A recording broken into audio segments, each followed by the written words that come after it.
Hello students, welcome to my YouTube channel doctor Sanjay Om and इंसिन board lecture series second year biology chapter number 1 का last topic आज हम discuss करेंगे कि role of brain in thermoregulation. Body के अंदर जो टेम्परेचर है जब वो हाई हो जाता है या फिर लो हो जाता है, इस टेम्परेचर को रेगुलेट करने में ब्रेन क्या किरदार जो है वो प्ले करता है, आज हम उसे डिस्कस करेंगे। सो बेसिकली हमारे जो ब्रेन है, हमारे ब्रेन के अंदर एक सेंटर मौजूद है।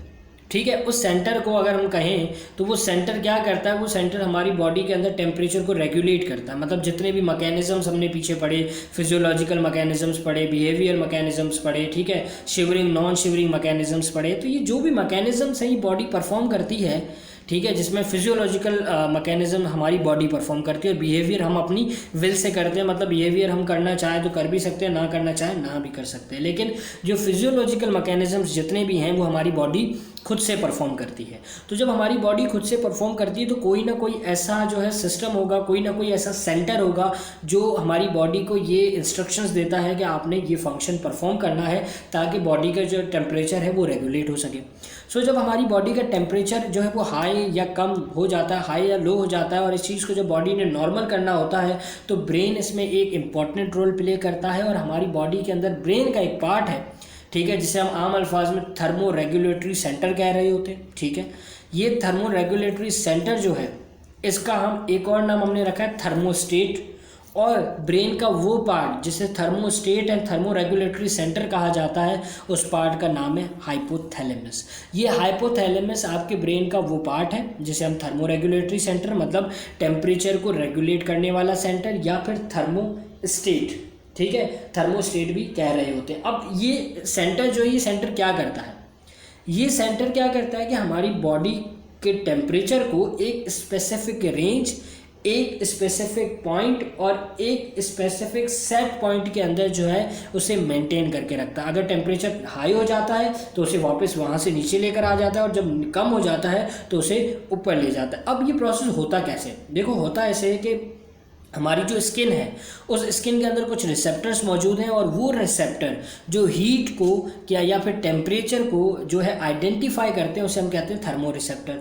जो स्किन के अंदर मौजूद थर्मो रिसेप्टर्स जब ये आइडेंटिफाई करते हैं कि टेम्परेचर जो है वो ज़्यादा हो गया या फिर टेम्परेचर जो है कम हो गया, सर्दियाँ आ गई या गर्मियाँ आ गई, तो जो भी सिग्नल उनके वो डिटेक्ट करते हैं, फिर उस सिग्नल को वो ट्रांसफॉर्म करते हैं इम्पल्सेस के थ्रू। इम्पल्सेस का मतलब समझ लें इलेक्ट्रिकल मैसेजेस के थ्रू, और वो ट्रांसफ़र किसको करते हैं, हाइपोथैलेमस को। और हाइपोथैलेमस ब्रेन का वो पार्ट है जो टेम्परेचर को रेगुलेट करता है। फिर वो ये हाइपोथैलेमस क्या करता है कि जो भी उसे इंस्ट्रक्शन मिले होते हैं थर्मो रिसेप्टर की तरफ से कि टेम्परेचर हाई है तो उसे कम करना है, और कम है तो उसे जो है वो नॉर्मल सेट टेम्परेचर या सेट पॉइंट पर लेकर आना है। तो ये पूरा मैकेनिज्म जो है वो हाइपोथैलेमस परफॉर्म कर रहा होता है। और ये सारा जो प्रोसेस है ये एक सिस्टम के थ्रू हो रहा होता है। ये एक होम्योस्टेटिस सिस्टम है जिसके अंदर थर्मो रेगुलेशन है, होम्योस्टेटिस का एक पार्ट है, और ये फीडबैक मैकेनिज्म है। पूरा फीडबैक मैकेनिज्म में इस चैप्टर के स्टार्टिंग में मैं आपको बता चुका हूँ कि फीडबैक मैकेनिज्म क्या होता है। सो बेसिकली फीडबैक मैकेनिज्म के थ्रू,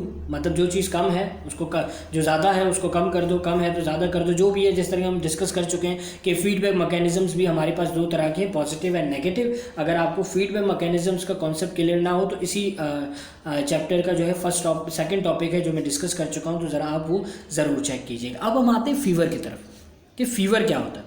तो जैसे कि हम जानते हैं कि हमारी बॉडी का एक स्पेसिफिक टेम्परेचर है। वो टेम्परेचर कितना है, वो टेम्परेचर है 37 सेंटीग्रेड, और अगर हम फ़ारेनहाइट की बात करें तो 98.6 फ़ारेनहाइट। अब अगर इस सेट पॉइंट से, इस रेंज से हमारी बॉडी का टेम्परेचर अबव बढ़ जाता है, क्या हो जाता है, इंक्रीज़ हो जाता है। नॉर्मल सेट पॉइंट मतलब 98.6 या 37 सेंटीग्रेड से ये टेम्परेचर इंक्रीज़ हो जाता है, तो हम उस कंडीशन को फीवर कहते हैं, और इसे हम पायरेक्सिया भी कहते हैं। सो fever is basically not a disease. Fever disease नहीं है, फीवर एक अलार्मिंग सिस्टम है। फीवर एक अलार्म है जो हमारी बॉडी को या हमें ये सिग्नल देता है, या वो हमें बताता है कि भाई आपकी बॉडी के अंदर कुछ ऐसे बैक्टीरिया, ऐसे वायरस या फिर कोई भी माइक्रो ऑर्गेनिजम्स इंटर हो चुके हैं जो आपके लिए हार्मफुल हैं। अब डिफरेंट वायरल और बैक्टीरियल इन्फेक्शंस के अंदर, या फिर बाज़ औक़ात कोई इन्फेक्शन भी नहीं होता, तो हमारी बॉडी के अंदर जब कोई भी माइक्रो ऑर्गेनिज्म बॉडी के अंदर इंटर होता है, ठीक है, तो इंटर होने की कंडीशन में हमारी बॉडी का जो डिफेंस मैकेनिज्म है, जो डिफेंस सिस्टम है, उसमें मौजूद होते हैं मैक्रोफेजेस। और ये मैक्रोफेजेस क्या करते हैं, ये मैक्रोफेजेस एक केमिकल रिलीज़ करते हैं जिसको हम कहते हैं पायरोजिन।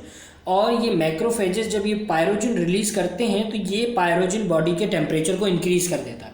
तो जब बॉडी का टेम्परेचर इंक्रीज़ हो जाता है तो ये हमारे एक सेट पॉइंट से अबव हो जाता है, तो हम इस कंडीशन को कहते हैं फीवर। और ये बॉडी का जब टेम्परेचर इंक्रीज़ होता है, या अब सवाल ये खड़ा होता है कि बॉडी का टेम्परेचर इंक्रीज़ क्यों होता है, तो ये बॉडी का टेम्परेचर इसलिए इंक्रीज़ होता है कि वो पैथोजेनिक माइक्रो ऑर्गेनिजम्स, मतलब वो माइक्रो ऑर्गेनिज्म जो हमारी बॉडी के अंदर जाकर हमारी बॉडी के अंदर कोई इन्फेक्शन, कोई डिजीज़ कॉज कर सकते हैं या हमारी बॉडी के लिए हार्मफुल हैं, सो ऐसे माइक्रो ऑर्गेनिजम्स की ग्रोथ जो है वो इनहिबिट हो जाती है, रुक जाती है हाई टेम्परेचर के अंदर। तो जब बॉडी का टेम्परेचर हाई होता है तो क्या होता है कि माइक्रो ऑर्गेनिजम्स जो हैं वो डिस्ट्रॉय होना स्टार्ट हो जाते हैं। जैसे हमारी बॉडी का एक स्पेसिफिक टेम्परेचर है, इसी तरीके से इन माइक्रो ऑर्गेनिजम्स का भी एक टेम्परेचर होता है जिस पे वो फंक्शन परफॉर्म करते हैं। तो जब उस टेम्परेचर से ज़्यादा हमारी बॉडी का जो टेम्परेचर है वो ज़्यादा कर देती है, या आप यूँ समझ लें कि जो हाइपोथैलेमस है वो हमारी बॉडी का टेम्परेचर एक सेट पॉइंट से ज़्यादा कर देता है, तो फिर क्या होता है कि वो जितने भी माइक्रो ऑर्गेनिजम्स हमारी बॉडी के अंदर मौजूद हैं जो हमारे लिए पैथोजेनिक हैं, उनको वो किल करते हैं। और ये सारा काम कौन कर रहा होता है, काम कर रहा होता है मैक्रोफेजेस। और मैक्रोफेजेस बेसिकली डिफेंस मैकेनिज्म का एक सिस्टम है। तो आई होप कि ये टॉपिक आपको समझ भी आया होगा, और यहाँ पर हमारा ये टॉपिक जो है पूरा एक कंप्लीट होता है। इसके अलावा आपको इसकी पूरे चैप्टर के अंदर कोई भी क्यूरी हो तो आप मुझसे मेरे व्हाट्सएप नंबर पे और मेरे यूट्यूब चैनल के कमेंट बॉक्स पे या फेसबुक पेज पर भी पूछ सकते हैं। और इसी के साथ मुझे अपनी दुआ में याद रखिए। Thank you.